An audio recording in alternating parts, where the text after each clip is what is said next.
All right, here I am today. I just did my qualifying round. I didn't do anything special on this round. I hit a lot of the same shots that I hit yesterday in the demonstration. But this time I played just a tiny bit more cautious. It'd be nice to have gotten one or two more eagles here.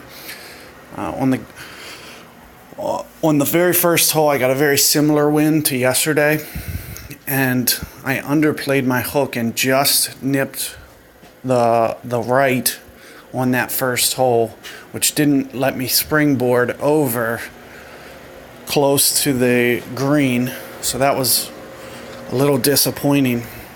And everything I did was just a little bit off today. But I played cautious enough. The only thing I really did differently was on the Glen Monarch hole, that par 3, where you have the fairway in front, the curvy fairway on the left. Actually switched to Guardian.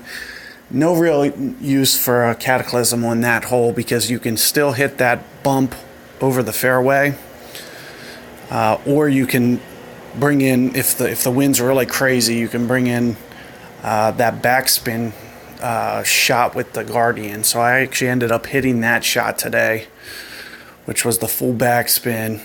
And you can still, if you put a Titan on, you're still good with Guardian. Unless you really got a crazy wind, you can still really just play that one safe. Make sure you get it every time foremost before trying to make anything. Aside from that, I played every hole identical to how I played yesterday, with actually one other exception. The Glen Monarch par 5, I actually got like 12 wind in the face, so I laid up to the first fairway, which did not let me go for the green. I just had to get it kind of halfway down that last fairway, just as close as I could to the hole, give myself a reasonable pitch, and was unable to make that one as well. So, but the biggest key here was to just make sure that, steady. Get your birdies. Try to eliminate those pars at all possibility. If that means putting a Titan ball on or a Kingsmaker, that's what I strongly encourage putting on, just to play a little bit safer, give you that little bit of extra distance so you can really play smart and hit the greens. I didn't miss a single green today. So that was part of the success. I didn't even have to chip for birdie. But even if I did, I'd want to keep it on the fairway. The fairway's really nice. It really takes away a lot of your trouble. If you can give yourself a reasonable pitch and not have to rely on a perfect ball, it really helps you.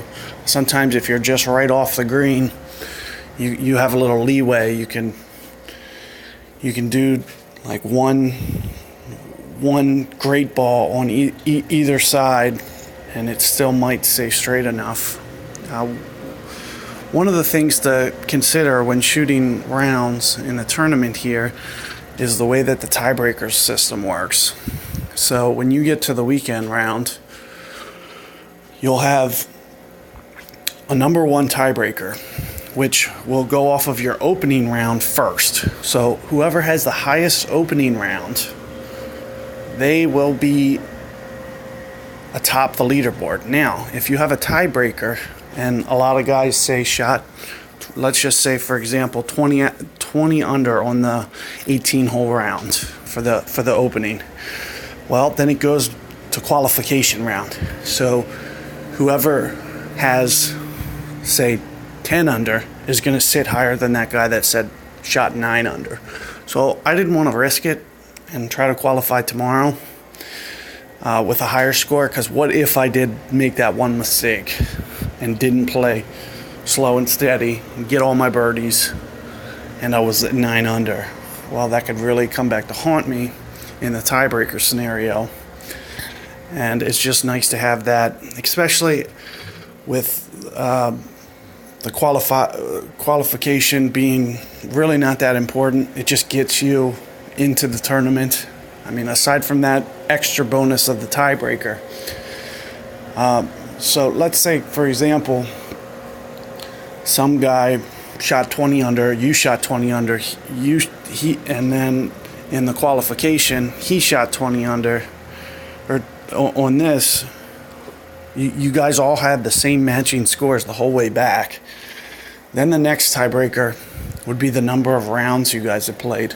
So if you've played more rounds, it's going to get you higher up on the leaderboard than if you didn't. So one of the good things that you can do is really have experience to have had a lot of holes played, just in case you guys match on all three scores. That'll bump you into the next position. And then lastly, if for some reason you guys were all tied there, the very last tiebreaker would be that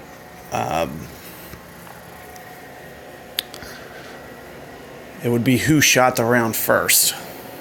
So let's say that it's early in the morning, like now, you're better off posting that number first, just in case everything else ties for whatever reason. Now, I think with games played being in the middle there's almost going to be no incidents where two of you have played the same amount of games. That just seems highly unlikely. But you just never know. Better to be safe there. So my qualifying run is done, and the next round will be starting Thursday. If you still haven't qualified, there's still time, and you'll have tomorrow as a last chance to qualify. So I highly recommend, if for some reason you did mess up one of the holes, or two, maybe not one of the holes, but if you mess up two of the holes, then I would strongly consider just forfeiting the round and just putting all your eggs in one basket for tomorrow. The hard thing about the opening round and then the weekend round is there's no do-overs. So you gotta really make sure that you take care of business on every shot, because there's not gonna be another opportunity to go back and revision that. So if the best thing I can say is just, for the most part, play cautious. If you get a chance to go for it, I highly suggest taking that risk when necessary, and not trying to force something that isn't there. And just making sure you get that birdie and staying away from those pars.